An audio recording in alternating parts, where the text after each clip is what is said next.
Hello?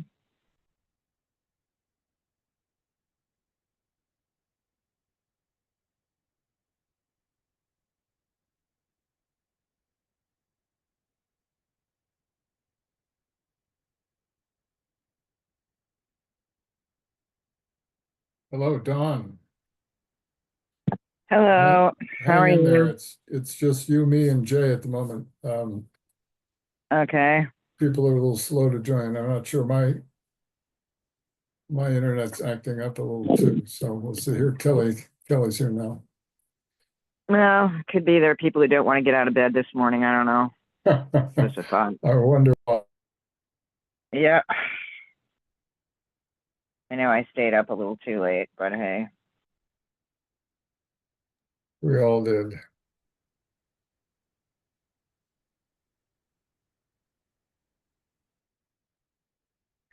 I was not able to read the city manager's report from the link that Meredith sent us. I just got a sort of circular thing, but I'm sure it's available through other means. Um,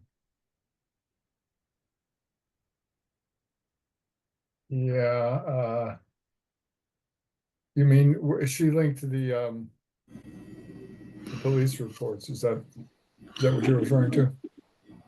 No, she said there was something early on in her actual email concerning Oh, this meeting. It would, just it encouraged us to sign up for their weekly report, and when I followed that link, it didn't really oh, get me anymore. So oh, I I don't know. see. I'll just Dawn, line I could just sometime. offer some help here. So I'm sorry that you couldn't access that link. If you do go to the city's website, there is a banner on the bottom of the website, kind of like below the fold, that does have a link to the city manager's report and then also a link to the notify me option to sign up for it.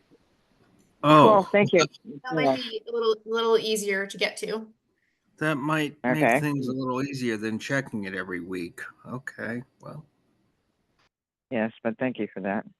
Yeah, I mean, the notify me piece is really nice because then you can just get them sent to you directly and it just pops in and it's a nice little that's reminder. that's a lot better actually, because I've been checking it every week. I go to the site, so I'm doing it the other way. Yeah.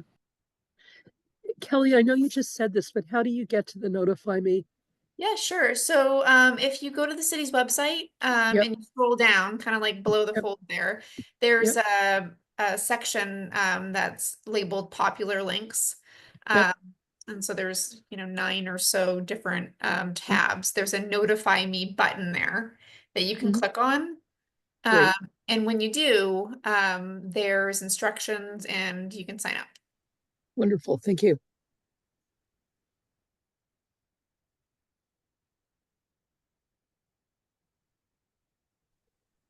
Hi, everybody.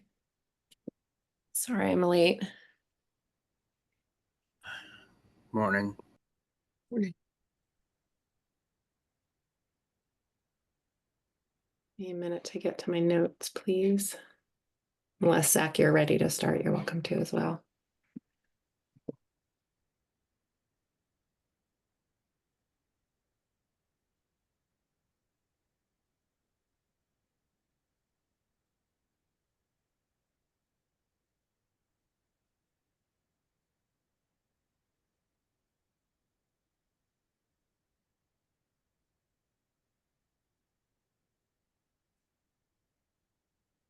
Does somebody want to start introductions while I find everything I need? Zach, you want to? Yes, I'll start us off. I'm Zach Hughes.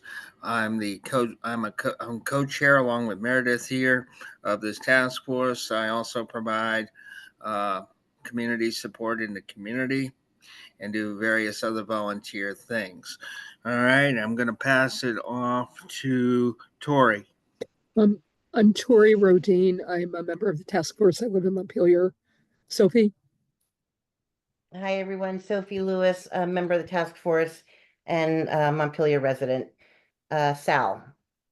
I'm Sal Alfano. I'm the council rep to the committee.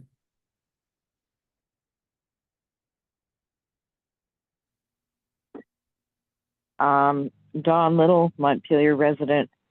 Task Force member, street outreach for Good Samaritan Haven.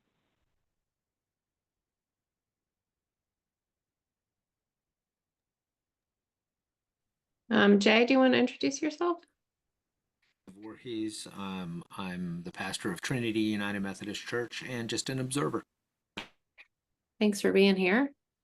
Let's see, who else hasn't gone? Chief Nordenson, do you want to say hello?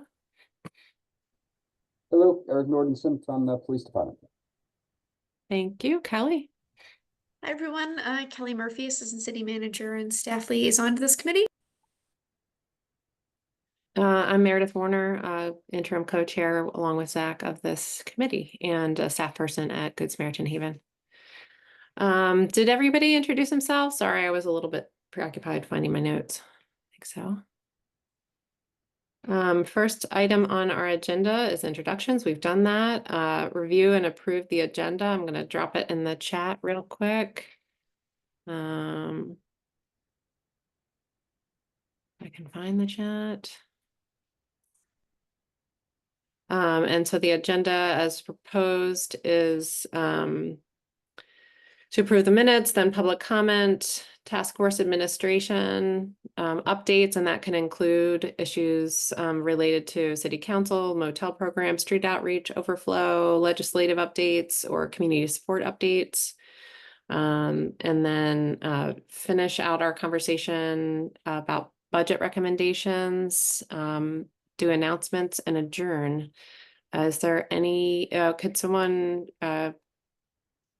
help me push this agenda through or make some changes if they have a recommendation? I would move to accept the agenda. Second. Okay, Dawn and Sal, thank you. I'm sorry, this is Zach. Point of procedure. I just want to verify our quorum. Oh, we have 6, sorry, don't we? 1, Thank you 2, very much. 3, 4, Wasn't 5, watching. 6. Yes, thank you. Thank you. Yeah, appreciate that. Did we vote on that? Sorry. No, not yet. Can I see a show of hands to pass the agenda? Aye. Great, thanks. Hi, Nolan, welcome. So we have 7 here actually now. Next is to approve minutes. We had changes to the minutes some minor changes last week. It was last week. Yeah. So we are looking at 10:30 is the date we're passing today. Did everyone have a chance to look at the minutes?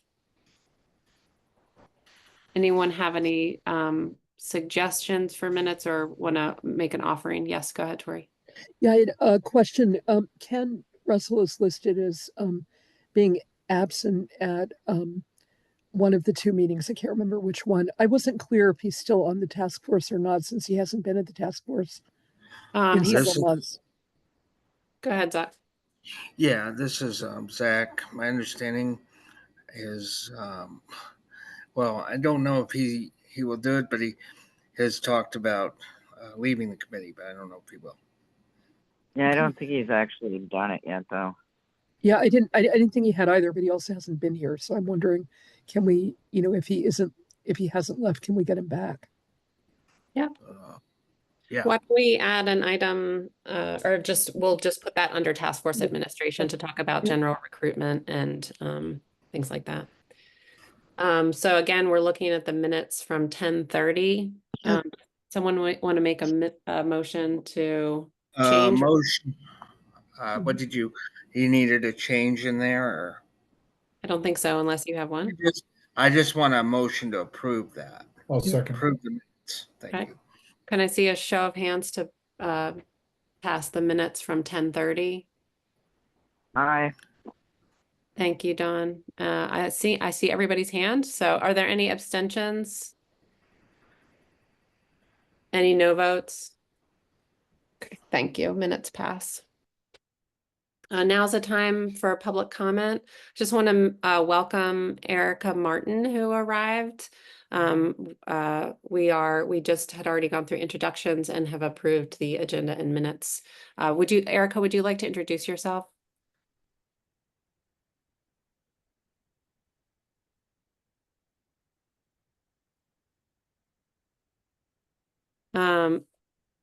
Having not heard from Erica, we'll just assume you can chime in if you'd like and introduce yourself. We are at the point of public comment. Do we have anyone who wants to make a public comment?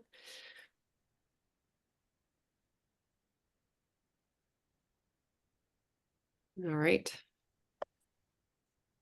Let's move on then to task force administration. Just noting that, Tori, you brought up a current member, Ken Russell, who hasn't been in attendance for a while. Is there someone who wants to volunteer to reach out to Ken and check in with him about his engagement in the task force? Yes, I can do that. Thanks. Zach. Other thoughts on task force membership, or if we would like to do any recruitment at this point? I know Bev can't be here today. I think she's the only person that's missing. Marty's also not here.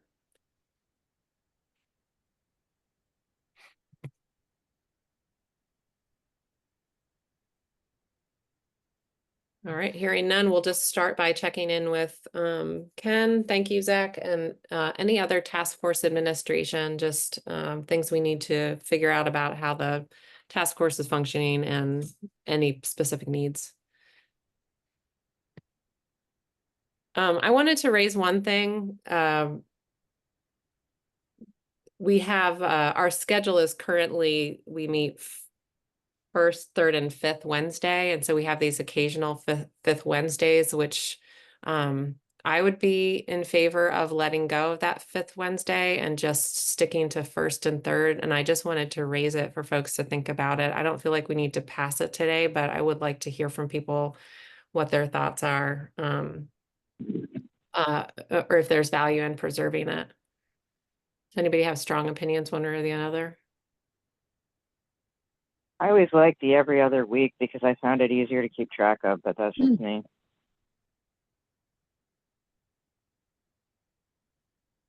Any other thoughts on the fifth one, like we had this past one where we end up having 2 meetings in a row, 2 weeks in a row? I would support getting rid of it, and then if we need it, we can always bring it back on, like an ad hoc meeting or something. Mhm. Sounds good. What's that? I approve of that suggestion. Yeah, I like that idea as well. Same here. Okay. What I'd like to do is just hold this till next week, and maybe you can think on it and we can vote on it next week. I'd like to check in with our other council rep, Pellin, in case that impacts her scheduling at all, and any other members that couldn't be present today before we make a decision, just because it feels like it impacts us pretty globally. I'd like to just hear from, make sure everybody weighs in on it. All right. Any other task force administration?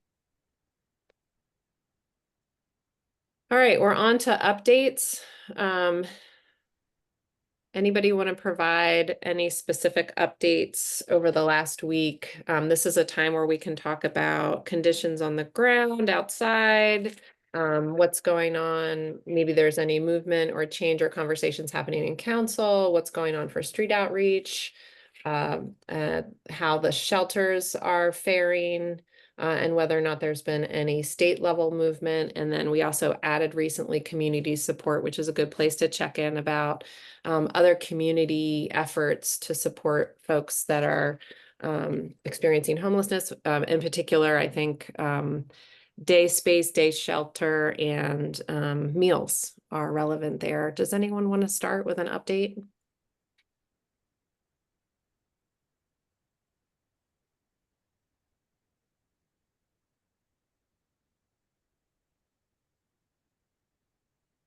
Go ahead, Tori.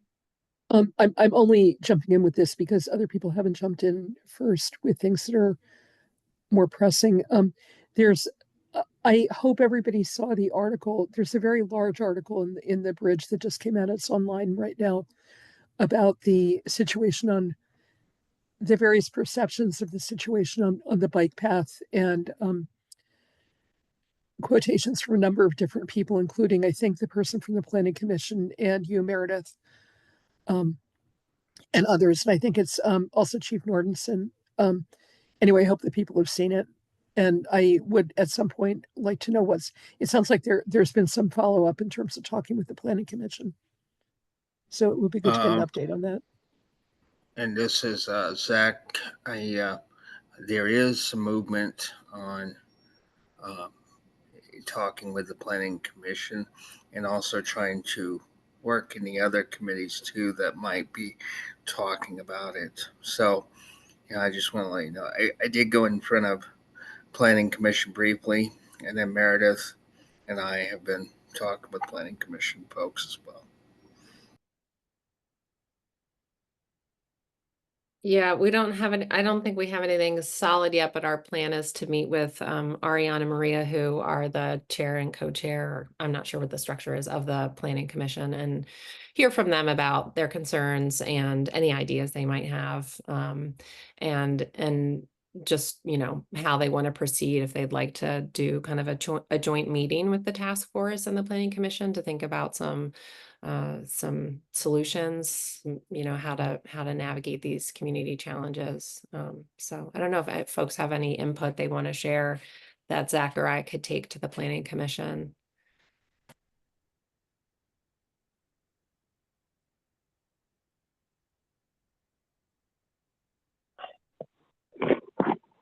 I don't know, my usual suggestion is to give people a place to go that is not on the bike path, because I don't feel like the bike path is really an appropriate gathering place, but people do have to be somewhere. With that said, Don, I also have noticed that, and I won't bring it up here much, I'm just going to say that any movement they have done has always either encroached on private property or, something like that. I don't know what the screen is there, but okay. Anyway, it has encroached on private property. So the real debate is, do we use public property the way it's meant to use, or do they encroach on private property? And I don't mean to discuss that today. I just want to lay that out. Thanks. Nolan, could you turn off your screen share, please? Yes, ma'am. Excuse me. There's a reason why I did share this. I just wanted the folks to see this poster that I found recently, because it speaks to this subject we're discussing now. Thank you, Meredith. Sure, thank you.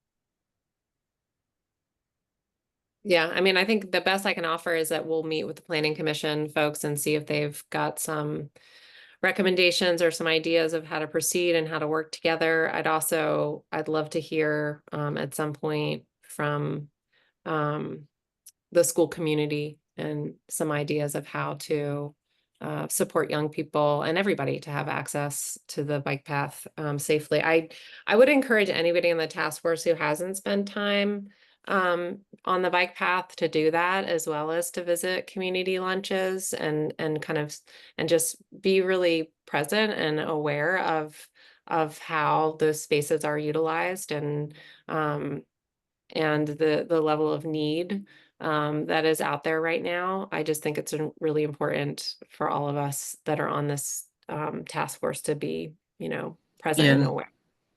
I do want to just share one more thing, and I think, I have heard from folks out there, and there's emotions about how the city is, treating them. They have perceptions, meaning the homeless folks.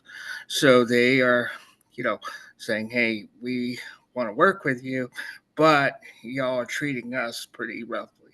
Just want to say that. Thank you. There are also people who no longer go to the bike path because they don't like to deal with I think it's a combination of other people who are hanging out there and, you know, maybe the response to that. But there are a number of people who are avoiding that, at least for large parts of the day. Tori? On one thing is I'd like, I think the more the whole task force can be involved in the conversation, maybe the better, the more transparency there is about what's happening, and also what people are, you know, what conversations are happening and what people in the task force are thinking about it. I think it probably, if this hasn't happened already, it would probably be a good idea for somebody to look pretty carefully at the article and be as discerning as possible about what is accurate and what is not. And in particular, the person, the coach, the assistant chair is described as kids had, quote, opened up to her, unquote, but at the planning commission meeting, what she actually said is that she had gone out seeking people's opinions about what experiences they might have had along the bike path. And I think was specifically seeking out if kids had had problems on the bike path. The other in the wildly, and I think there may be other things as well, like the request that we've made repeatedly that there be some clarification of the many calls involving unhoused people, which actually are from unhoused people seeking help from the police, and which are problems that are seen as being caused by unhoused people. On the wildly idealistic note, I had written to the Complete Streets Committee a couple of weeks ago, saying that we have a quote nonviolent, I think it's called a nonviolent peace team of people with training in de-escalation who accompany situations like the high holiday services at the synagogue. And one wild and idealistic thought we might keep in the back of our minds is we probably could get that team to accompany young people going to and from on the bike path, and kind of increasing the amount of community presence there. That's all I had to say about it. I'm really sleep deprived after last night. I'm sorry, I'm not sure how much sense I'm making. Thanks, Tori. Yeah, and you're good, Tori. That you made a lot of sense there. Excuse me, Meredith? Yes. Yes. So I found this interesting poster in a shop yesterday, and it's made by a local graphic designer, and it seems to speak to this subject at hand. I was wondering if I could share it again with the committee. Sure.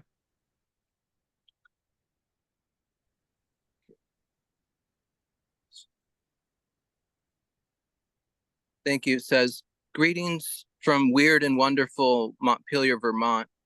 And it looks like Confluence Park with a couch and a shopping cart. And it's a beautiful scenario. And it just reminds me that that is someone's home, because although they're unhoused, they're very much at home in this Montpelier Valley. So there's something to be said for the fact that people come from out of state to go to hang out at Confluence Park. And, you know, I think we need to talk about the quality of life in Vermont and sort of what we can offer. We've been talking about giving folks legal rights to camp. And although there's a difference between survival camping and recreational camping, obviously, there are still benefits. And some of these unhoused folks have been out it for years and decades, and they're used to sleeping outside. And so they're naturally gravitating towards the pretty location, like by the riverside. And that's how they enjoy a quality of life despite their unhoused condition. So I just want to kind of always kind of offer a touch of gratitude, because although we are in a serious crisis, There are obvious reminders of certain values that I hold dear because I spend so much time outside myself. So we can encourage such a thing in the first place, is my point. And in the second place, we can perform community policing by, like you're suggesting, going out on those walks, enjoying those public spaces, pressuring our councilmen to vote in favor of a Confluence Park design, that sort of thing. Thank you. Thanks, Nolan.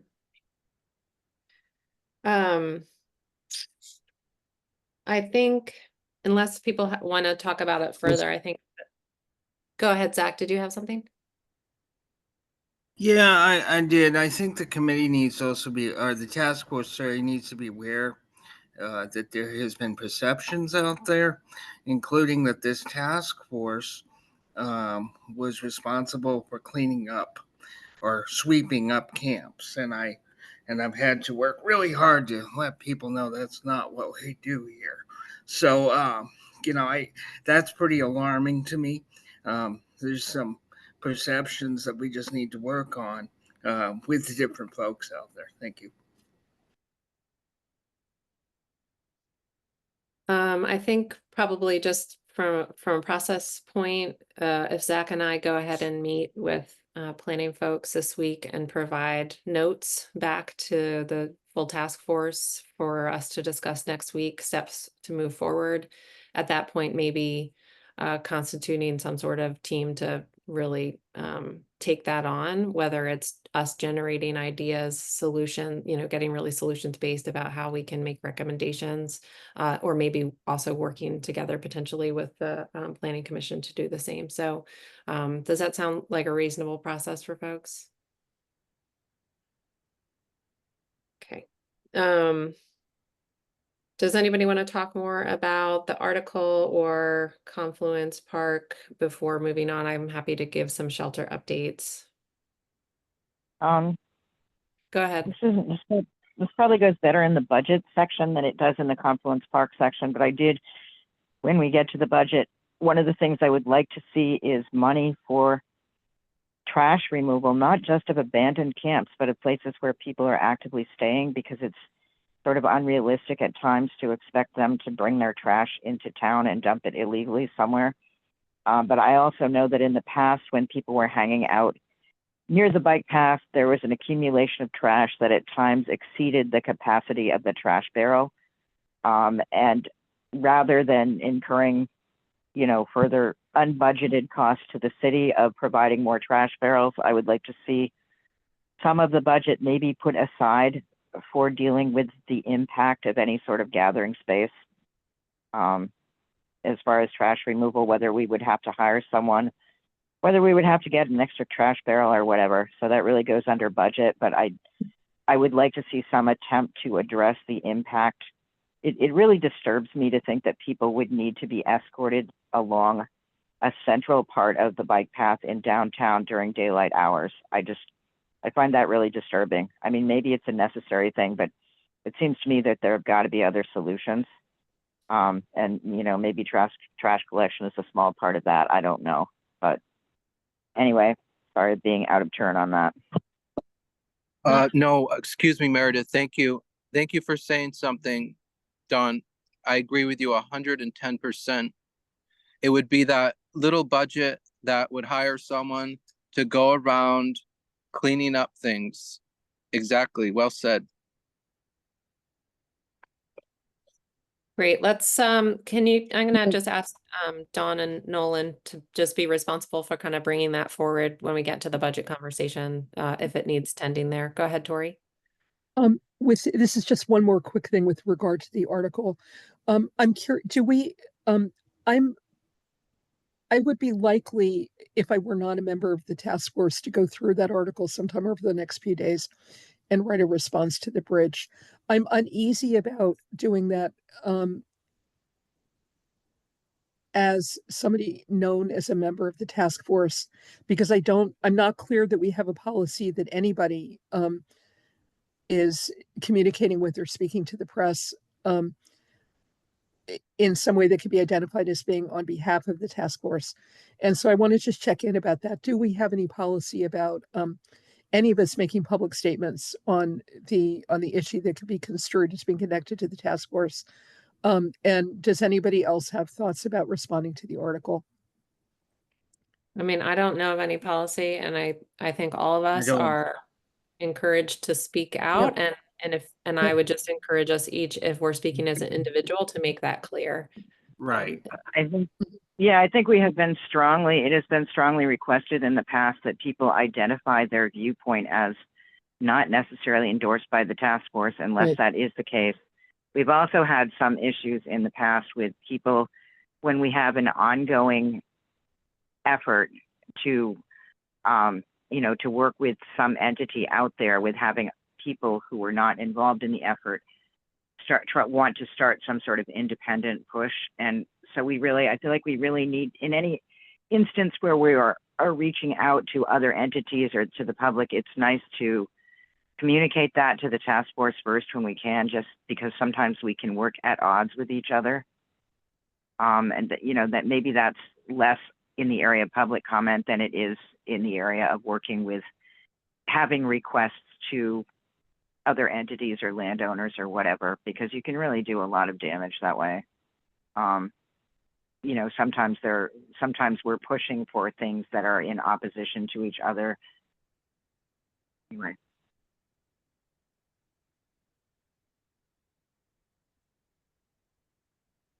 But I think being clear if you are expressing your personal opinion rather than part of the task force, I think it's necessary to be clear on that unless you have the agreement of other people here. I'd like to move us along if we can into other updates. I can just share that the shelters are running as usual, at capacity or close to it. It looks like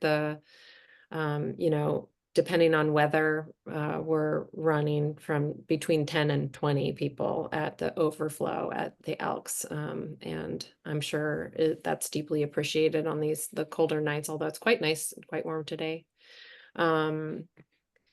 I'll also share that the state asked service providers for a kind of it was an unusual request. They wanted a point in time count last week. That was on Thursday. So normally that's done once a year. And that's a yearly count that service providers are asked to provide the state with the most accurate data they can on the number of people in all kinds of settings, everything from shelter to unsheltered, cars, provisional buildings that are not meant for human habitation, all kinds of couch surfing, like as much as you can possibly count. And our street outreach team worked really hard on that count on Thursday, and actually we're able to cover 14 towns. So really proud of the work that they did. Is that point in time count characterized as a point in time or a sub count? It's probably a sub count. I mean, it's not what they're going to do in 2025. They'll still, of course, they'll still do that. And I think this was really, I think they want to get a sense of the impact of motel exits, is my sense, and also maybe to get a sense of how to get the shelters they're standing up in utilization, and as part of this, real quick, sorry, I just want to ask because I've never heard of this before. So as part of the sub count, did they require you to go through the hoops, or were you able to do like a abbreviated paperwork type thing? Dawn, maybe Dawn, Dawn, do you have information on that? It was not an official pit count. So no, we didn't have really paperwork involved in that.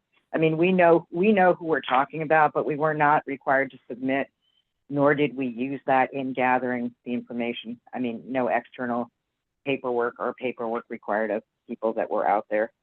All right, thank you. Right, so wondering. it's somewhat unofficial. I probably should have not have called it a pit count, but it was requested by the state, which is it's not just us service providers doing that count. And I can give you some provisional numbers, which we'll be sharing soon. So on November 1st, we found 592 individuals are experiencing homelessness in various settings, including shelters, motel rooms, and unsheltered. About half of the total, 293 people, are unsheltered and in encampments, cars, or other places that are not fit for human habitation. And about 40 of those unsheltered are children. And then we did go back through, and those numbers aren't ready yet, but really Good Samaritan's trying to be more comprehensive about how we share the number with all of you. So hopefully I can send that out to you once it's all complete, but just making sure we've got because we weren't the only submitting service provider, there were others as well. So those are provisional numbers, but they are high. And just something to note. The other thing to note is that the state did open up 2 shelters, one in Williston and one in Waterbury, that are designated family shelters. And I don't have a lot of awareness about the intake process or how the state is, if the state is moving folks, for instance, from motel rooms into there, or I don't have a lot of information yet. So I don't know if anybody else has anything to share on the state. Meredith, I'm taking a huge dive, and I just say, call 211 or Echo and Economic, and they'll figure it out. That's because I've understood that is the way you have to go about it. You can't just show up in there. So that's my assumption, which is dangerous, but I think it's a pretty good start.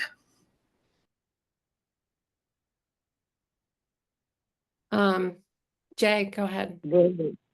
Meredith, do you have any idea who the actual service providers are that are operating those shelters, in terms of who's providing case management, those kinds of things for folks that are there?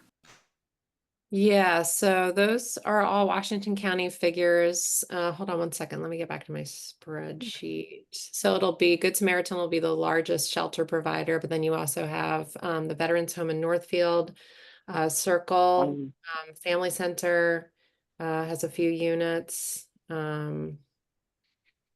Is the question about who's providing services to the new shelters that occurred? Yes, that's the one in Waterbury and the one in Williston. Oh, yeah. Who are the service providers that are running those shelters? Because I can't imagine the state would be capable of doing that. Does anybody have information on that yet? No idea.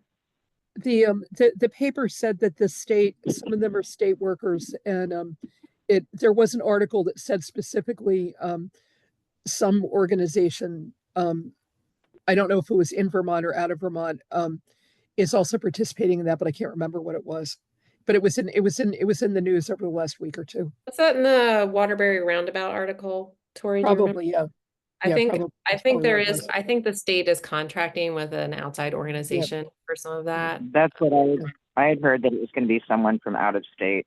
It was known, and it was known what the organization was. I just don't remember what it was.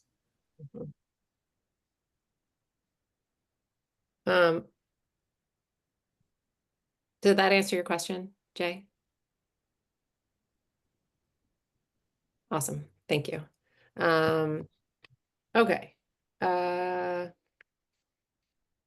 Any other updates? Do we have any update? Anybody want to give any updates on any other community support or street outreach? This is Zach. I have a couple of different ones. Before I get to street outreach, I just want to say we are working.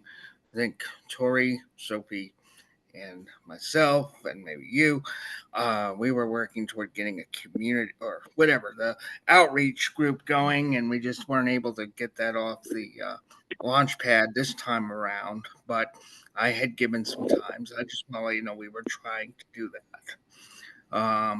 Street outreach. pretty much as advertised. We're tightening up our inventory on tents when we issue them out, because what happens is someone gets multiple tents and stuff like that. Maybe because you know they use them for other means, whatever. But we're tightening up our inventory on that, and we do go out there. I just want to say, at least I go out on the bike path on a daily basis, heading from Confluence to Taylor. We try to do this. I try to do this on a daily basis, check in on folks. But I just want to lay that out there because I know that in the past there's been some issues of, well, there's not enough outreach out there. So we really try to respond. So I think the tough parts are people getting used to camping out there. I had one guy say he wanted to go back to a hotel because he wasn't getting along with somebody out there, and there wasn't much I could do for him.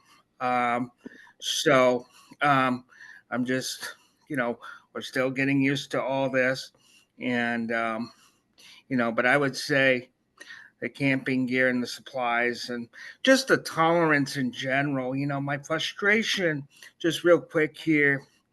When these guys moved to another spot, they moved away from Confluence. Yeah, they went down into the hotel parking lot just behind Christ Church. Was informed that the hotel wants them moved along.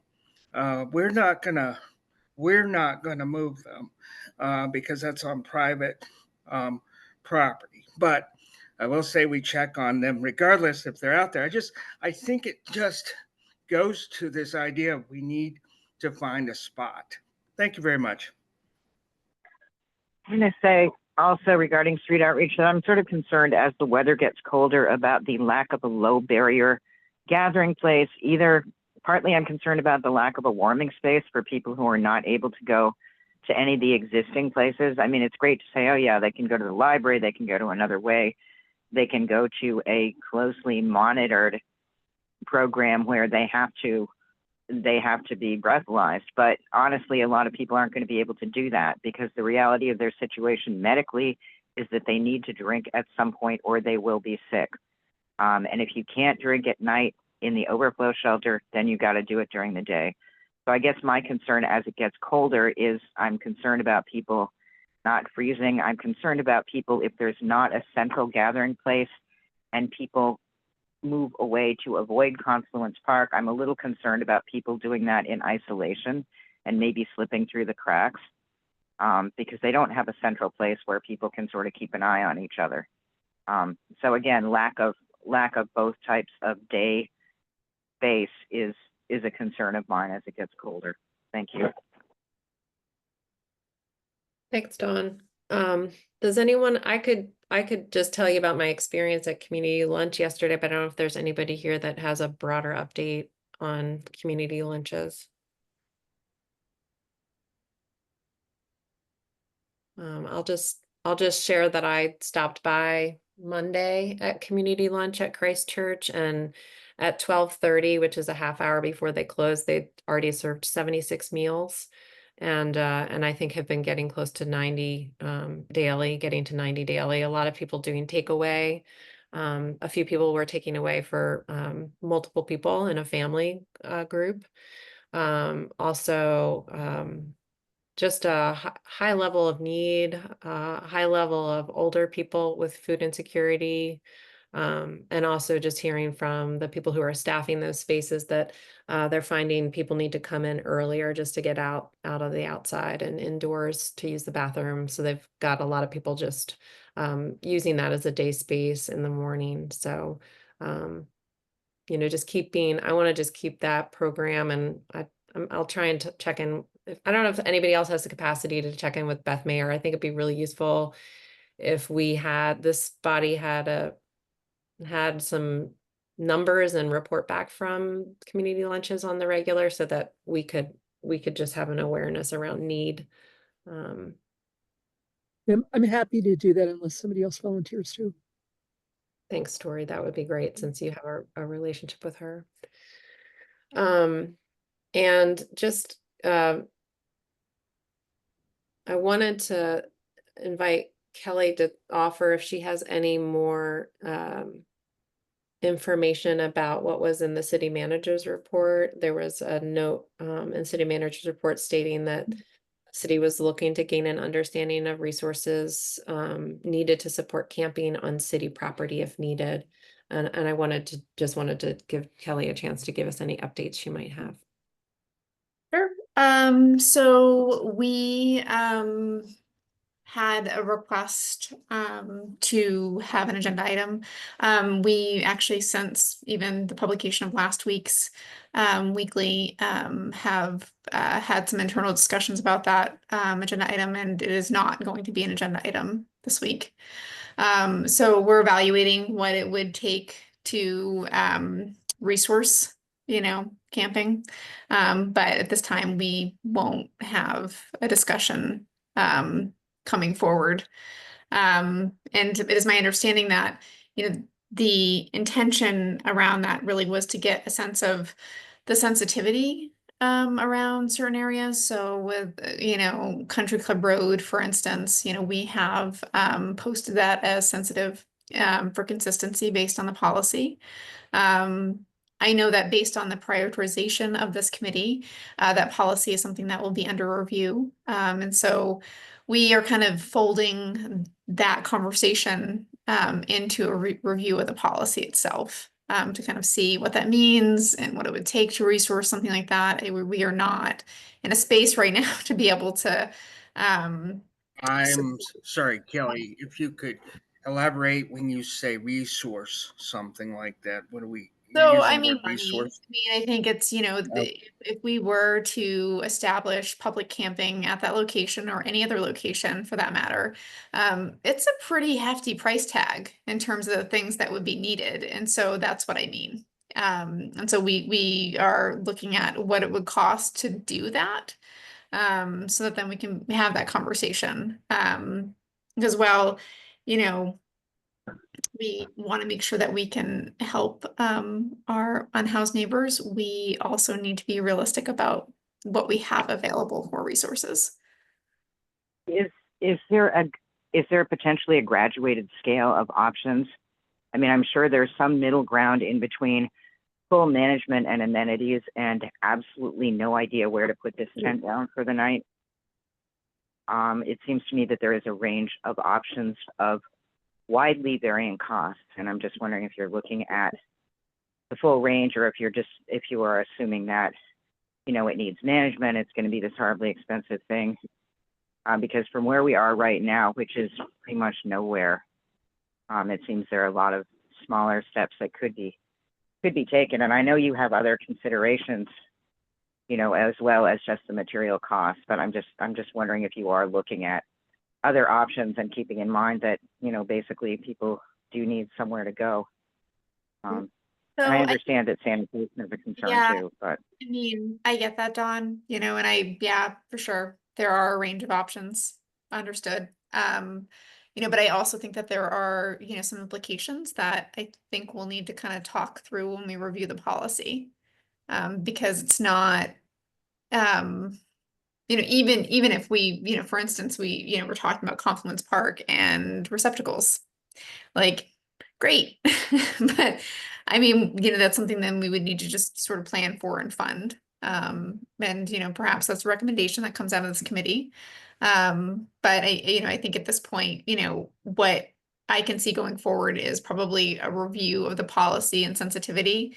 And I think if we're going to consider locations for camping, the conversation really hasn't shifted in terms of what that means. I mean, we need to identify those locations, and we haven't. And so I think that that's what's tricky, or the conversation about, people needing a place to be, which I totally get. And, thinking about day space, especially during the colder months. But where is that, and what does that look like? And how is that resourced? And so I think it's just really thinking about that. And so this roundabout way of saying that, we are reviewing the policy. We're looking at, the resources that it would take to provide those sorts of, services. And, I think we'll probably end up taking that up once we look at the policy. Lori? Okay, Um, okay. Kelly, I'm wondering, one thing I wonder is, can you specifically invite Dawn and Zach and whoever else works concretely on the ground with people who are camping in to meet with whoever is figuring that stuff out, whether it's you and Bill Frazier or whether it's the city council or whatever. This is obviously not a 5-minute conversation, but I imagine that they actually have very, very concrete and very useful knowledge about this is what a range of options could look like. They may even know this is what a range of options looks like in other communities that are providing a place to camp. And I think that just bringing that on the ground expertise into that conversation, I think could be really helpful. The other thing is this is probably very out of date at this point, but a couple of months ago there was something both in the Times Argus and maybe in the VT Digger, but I'm not sure about that the city suddenly had found it had $300,000 left over from the budget that hadn't yet been spent, hadn't yet been planned. I don't know. I know that at that time we had it on the agenda for the task force to kind of look at how might that be deployed, among other things, for meeting this need.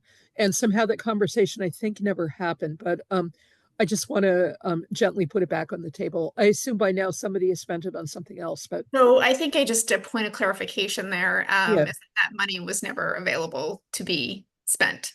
I think if you're looking at 1 year in the budget and sort of the experience of how the budgets and actuals come in and what falls to the bottom line, and you have sort of this tagline of surplus, Yep. it seems like, oh yeah, that's available for use. But in reality, that money goes against the prior year's Yep. which deficit. sure. So I appreciate the question and creative thinking because, maybe there's something there. But unfortunately, no, there's not. It sort of is wrapped into, other years' experience and funding things that we had to cut in order to stay afloat. I do have something I need to bring up before I forget about it. I already forgot about it once, but I do look forward to our conversation with the Planning Commission on the bike path issue because I did have got to have an offline discussion yesterday with several folks, not on the committee, not on the task force. It was me and a few others, and we were talking about what would it take what do we expect when we were going out on that of folks. And, I found it very enlightening about, for example, we don't want people breaking the law. That was one thing we talked about. Very enlightening and we talked with folks who were out there. So it wasn't like, I think it's really about that. And I just want to put that out there because I almost forgot about it. Mm-hmm. Thanks, Zach. Anything else in updates? Yeah. I had a quick question about tents. I guess for Zach and Dawn and maybe Meredith. Zach, you were talking about trying to keep track of the tents and are they going places that are not the intention? I know that somebody in our neighborhood is selling bunches of camping equipment, and I raised a concern with a family member who bought some of their camping equipment as to, does he know anything about the origin of the camping equipment? If you know anything, if you hear anything about camping equipment that's getting kind of misguided, it might be good to let people know about it. Thank you. Well, yes. I think what we talk about when we're talking about it is we have concerns that when we issue camping equipment, suddenly they need more camping equipment a week later. Right. So there's something going on there. Yeah, somebody's selling it. We have to. Yes, you're saying what the elephant in the room is there for. Right. No, I'm kidding, but Yeah. seriously, this is what we have to do, and Yep. we've had to tighten it up. I know, in another way, we're tightening that up a little bit more. We have we don't have very much for supplies. So, when we do give it out and that happens, takes away from someone else. Mhm. And it's Yeah, I hard mean, I think because maybe somebody did Frankenstein a tent. That happens occasionally. Yeah. another thing that happens, I mean, I think the big thing that we're concerned about is that people are requesting multiple supplies and some of them are selling them. And that's not, that does take away from other people. The other thing that happens is that there are things that happen. People's stuff gets stolen, it gets flooded, it gets torn, people slice tents. So that's also a factor. But to how far can we go? I mean, we can't always replace a tent every time something bad happens to it because we aren't equipped to do that. And another occasional factor is that over the last few years, since people have been going in the motels, people used to be pretty self-sufficient out there, but people have sort of gotten used to, oh, if I need a tent, I will ask for it and they'll give it to me. And there are people when, their tents get wet, they don't want to dry them out. And I get, you're tired, you have a lot to do, you may be exhausted, you may be cold. It's a difficult thing to manage. But we simply, we can't just keep giving tents over and over again to the same people because we don't have the resources. So those are the three things that happen is that, something genuinely bad happens to the tent, or people are selling it, or people simply don't want to deal with, taking the tent down, drying it out, cleaning it out, and carrying it with them. They just want a new tent, which I can relate to that feeling, but we just aren't equipped to fund that over and over again for everybody. And I think it's become the expectation that whenever you need something, that we can run out and give it to you, but we can't always afford to do that. Thanks. Any other updates before we move on to budget recommendations?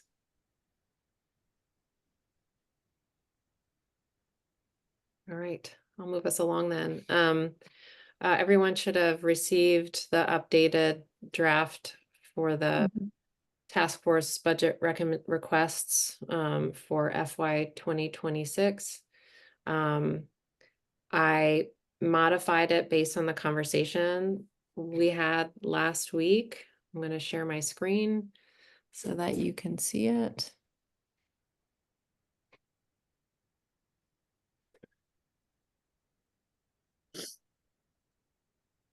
Okay, so can everyone see this document that I'm moving? Yes or no?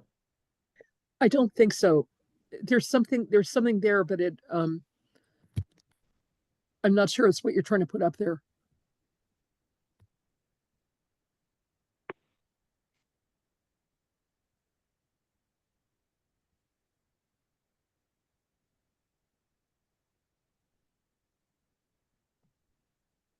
Yeah. There we go. Okay. Sorry, I'm navigating my progressive lenses at the same time. So none of this has changed. This is all just kind of noting that we looked at the strategic plan as part of our method. Also a recognition that that we have a deep respect for the city's broader needs and challenges, but we wanted to just put forward what we think is appropriate for this year as requests. The things we decided on were requesting the full amount of one full-time employee for street outreach.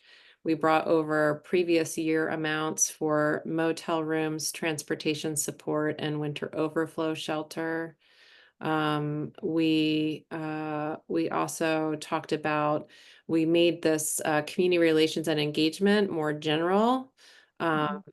And we left in abandoned encampment cleanups, and I left the year-to-date cost in there without a request for expenditure, and put in as requested kind of a note of support, a note of recognition that this is a known need and impact to the city budget. So those were the changes I made. So I'll just open it up there for conversation.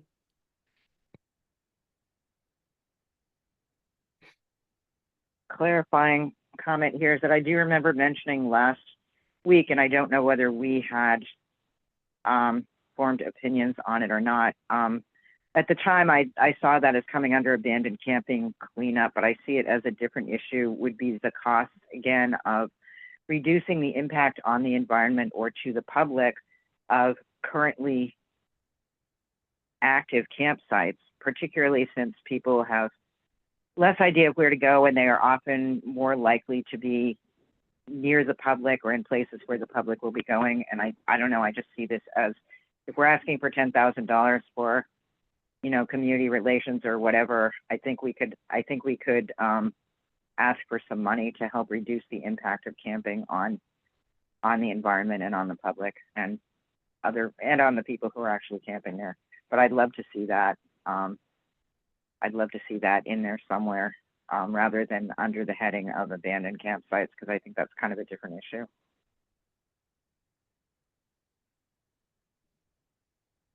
Just my opinion. Other folks' thoughts while I formulate some language to capture that?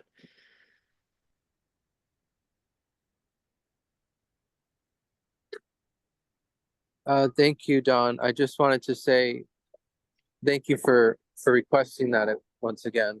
I'm trying to follow this conversation cognitively, and I'm just sort of trying to figure out Kelly's role and logic perfectly, because it almost sounds like maybe Kelly was somewhat skeptical as to whether we could get these funds that Don's talking about again. Thank you, Don. That's all I have to say.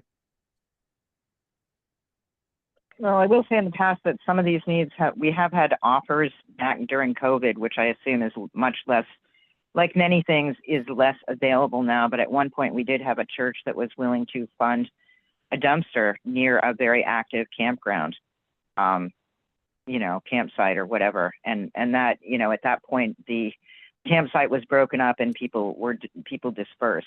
But, you know, it's possible that maybe we could have, once we know what the funding is, maybe we would have a working group that would look at the potential for donations to meet needs like that. Don't know how likely it is. It would be wonderful to have somebody research,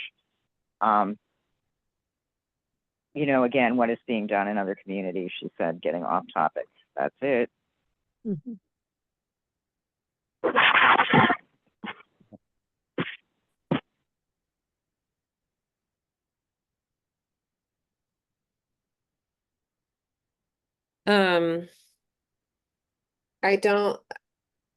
I think it's a great idea to think about as an item, to be really clear on what cleanup needs are.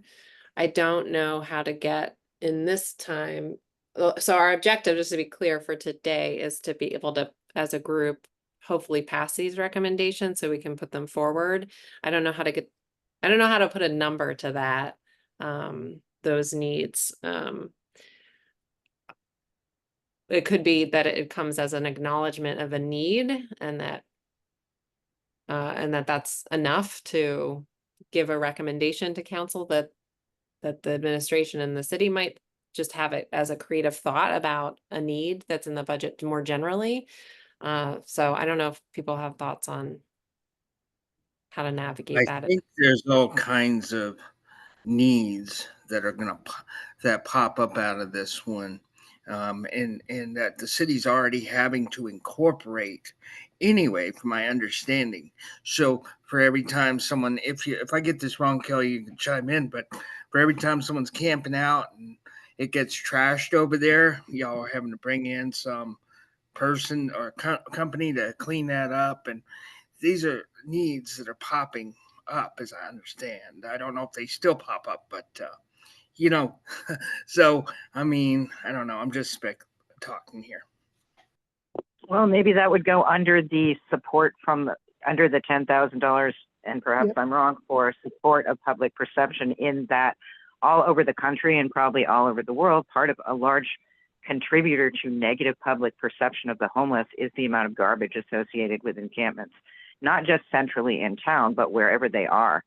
And I'm not saying that people need to go in and pick up the garbage. I just think maybe finding a dumpster, if you had a larger encampment, would be would be nice, because it's not really realistic and a lot of people are afraid of dumping illegally. So maybe that would go under the, what I see as a pretty large request for funding toward public. I forget what the heck that was. And again, I don't think we're not going to get all this money anyway, but maybe that could fall under the $10,000 for working with the public about support for whatever we're looking for support for. Thank you. Hi, it's Sophie. Dawn, I completely agree with you. Had the same thought that it fits really well in there. And then we can just we could just have it be part of the 10,000. We don't have to figure out a different amount. And I think it makes sense to put it there because, again, this like helps with goodwill, so to speak.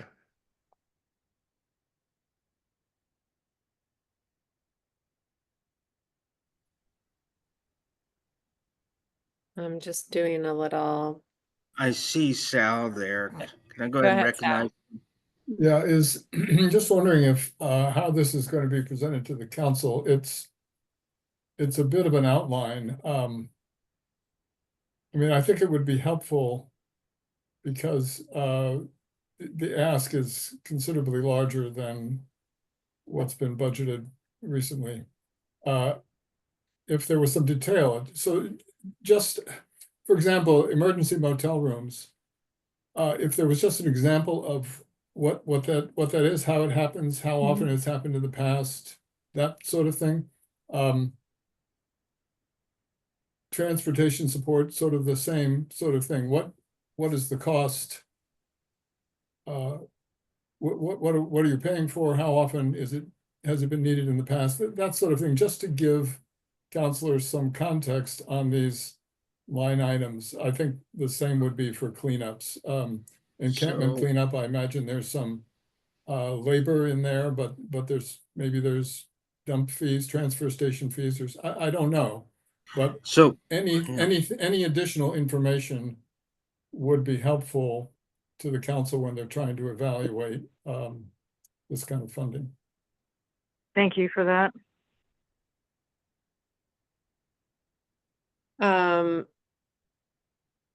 I think that's a great idea as well. Get really clear so the council knows what's being requested and how it's useful and why it's essential. with the hotel rooms, you could go back and check with, Meredith, maybe something you could do with Rick DeAngelis. You could go back and look at that because we did do that a while back. And we had a nice little system for that. And Good Samaritan oversaw that. So that money actually went over to Good Samaritan. And they dealt with it, came through here through task force funding, but so yeah, just guiding you there.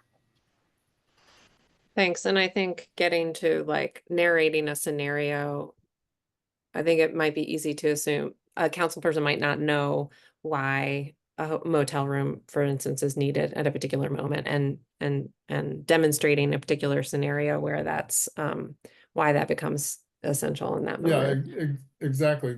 There's less need for receipts than there is for the context of why and how the need arises, and how how the money helps. Right. But even that information is useful. Go ahead, Dawn, and then I'll let it go. There's also been increased need in a couple of areas. Like I suspect that there are more requests from people with medical disabilities for motel rooms. As more people are being let out of the motels.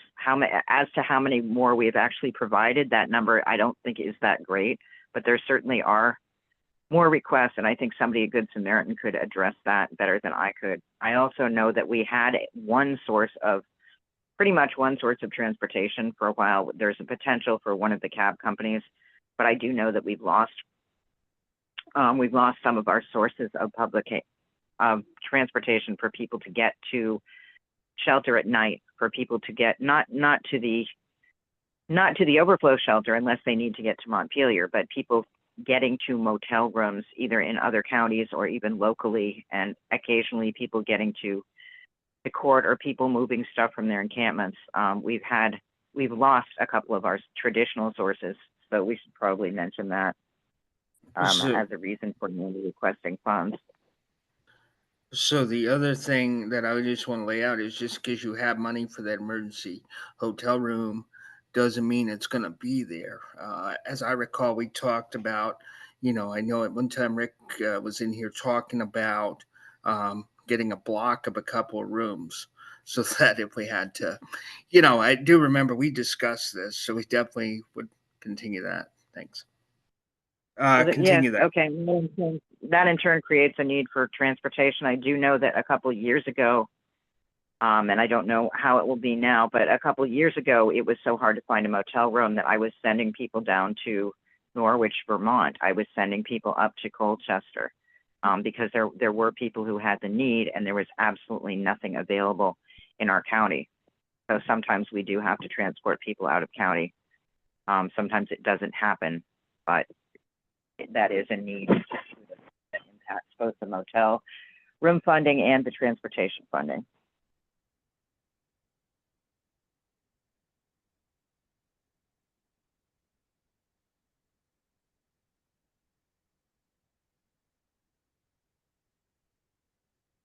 Okay, based on this conversation, I just let me show you what I've done.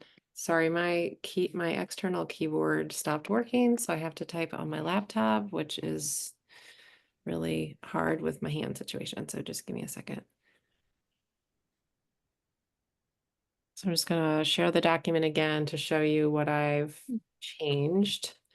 So my hope would be that if we are to approve this to be sent to council, that you would be okay with just leaving in this. I put a note in red saying that Meredith and Street Outreach will narrate scenarios to demonstrate needs. So that's tending to what Sal was saying. Just how do we really demonstrate the need to council? I can't do that right now, but I could do it and send it out as long as I get your approval to do so. The other is that I added in a section underneath the community outreach and engagement, stating included in this item is planning and acquisition related to encampments, cleanliness, and public health issues related to trash removal. This could include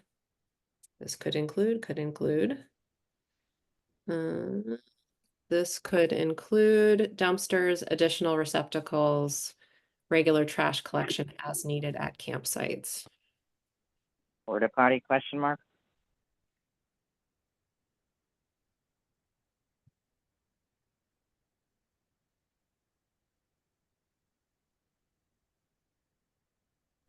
I do have a question.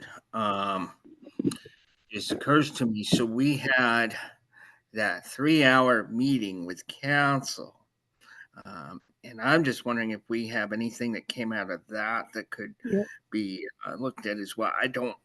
I'm just thinking in my head here. I don't think so, but I just, is there something that, yeah, thanks.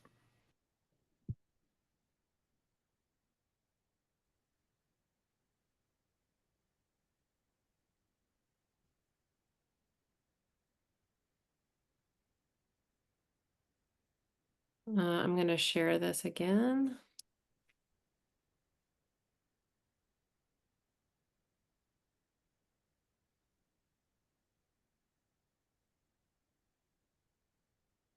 Did you want to add anything there, Zach? No, I was thinking out loud, really. I just wonder, we got together, and I would like, I guess what I can see out of that is we're going to boost through the legislative channel that way, or through the state channels, I guess. But I was hoping maybe we could, as I look at this, it will definitely show the council the needs, right? And then they're going to have to look at what the reality of what can be done, right? So it may seem large, but we're showing the council the needs and our priorities. Thank you. I mean, I hope I hope that's what the budget process is to us. Well, to- I know. I was just thinking, because it is just so easy to say, "Oh, we're really not going to get that." But I think, being that we met with council and met with the state, who was there through Chris Winters, the only person from the state, which, I think that this really goes to needs, and I would hope that we don't face another catastrophic situation where we have to go 1700 to or zero, whatever, down to 17.5 again. Mhm. It's a priority, and I just want to wait and see how that sugars out. Thanks. So just from a process standpoint, do folks feel comfortable with what's here? Mhm. Do you want to make any changes? Or is there anyone that objects to myself and street outreach working on adding in some detail around these three requests? Just to make clear, to demonstrate need to council. Does anyone have an objection to that? I do want to add something. Sorry, I do want to add something, because when I narrate the transportation, I want to make it clear that, because we were using, well, when I used to do it, I would only track the transportation we would do, from like Montpelier or to Montpelier. So the idea was, if I was using any Montpelier money for something, it had to originate inside of Montpelier. It couldn't originate in Barrie. I restricted that because it's Montpelier money, right? I just wanted to lay that out. Thanks. Hmm. Um, I would assume that this is not a strict, I mean, it's a line item budget, but not strict in the sense that something that falls under the intent of the budget item, I would assume could be included, obviously within the limit, within the budgetary limits. Does that make sense, Sal? I think I understand what you're asking. Certainly on some items, but if outreach is a salary item, then that's what it needs to be used for. Whether Yeah. whether it's, I mean, I think mixing and matching is inevitable, given that these are all estimates of the need, and you may have more transportation need than you do for encampment cleanup, for example. So I think within certain limits, there's some flexibility there on some of these items. Okay. But Yeah, I 'cause don't it's know rate that, limited. I don't know how it would be put together in the budget per se. It might be a lump sum. I would think anything that went for personnel would be broken out. Everything else might be grouped together. If I could, Meredith, I'm primarily thinking, could I just chime in here just to kind of speak to how this will look? Yeah, please The do. budget. So, so Sal, what you said is absolutely the way that we would kind of handle it in terms of with each of these line items. If there were kind of an up in one area, down in another, it just would need to be net neutral.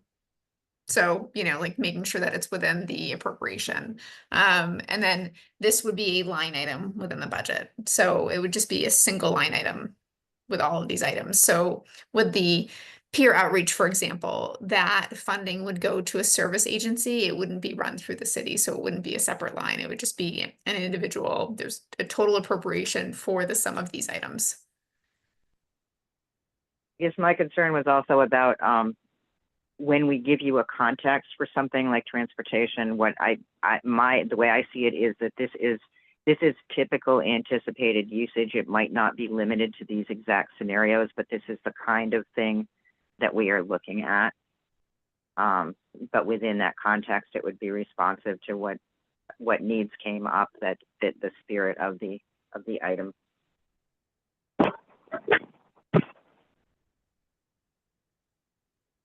Any other questions or changes?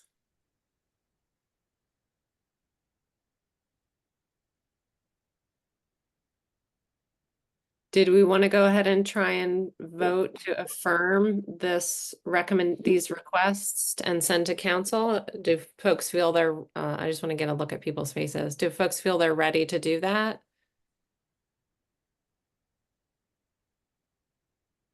All right. Does someone want to make a motion to affirm as a committee sending these budget requests for FY 2026?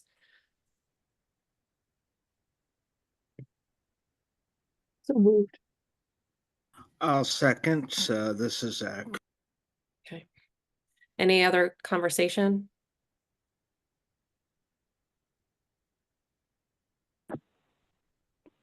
Can I see a show of yes hands to affirm the requests of the Montpelier Homelessness Task Force for the FY 2026 budget and to send to council? I'm gonna abstain. All right, I see all affirmative hands except for I have an abstention from Sal. Anyone voting no? Do you need me for a quorum? No, but I'd love to hear your vote or abstention. I'd like to vote yes, but since I can't see what you have on the screen, I don't know whether I'm missing something that would make a difference in my vote. Okay, so you are um, abstaining. Do you, I do will you ha- abstain if it doesn't affect the vote. If it does, I would absolutely vote yes. Dawn, do you have the proposed agenda that was sent out? I do, yes. Yeah, it's because that's pretty. You mean the proposed budget thing? I'm sorry. Yes, yeah. The proposed budget. Yeah, I'm sorry. I just figured that would take time. Sorry. Well, we're okay. We're okay. We've got six yes votes. One, and if you prefer to just abstain on not having it in front of you. Yeah, I would prefer to do that just because I haven't looked at the details. And again, if Okay. it were a question of it, then I would be in favor, but Mhm. I feel like I'm voting without full knowledge, so I'm abstaining then. Okay. Thank you. So we've passed, we've affirmed these. They will go to council once the things in red, which are just final scenarios to demonstrate need for those 3 items, are added in. And I will make sure you all are BCC'd on the final draft as it makes its way to council. Thank you very much. Does anyone have any announcements?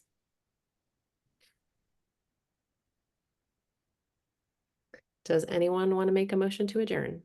Motion to adjourn. This is Zach. With thanks to everybody for their hard work. I will second that. Second. And Cool. Don will second that, and we'll see you all soon. Thank you. Thank much. you. Take Ready. care. Thank you. Bye. Thanks, everybody. Bye, everyone. Bye, everybody.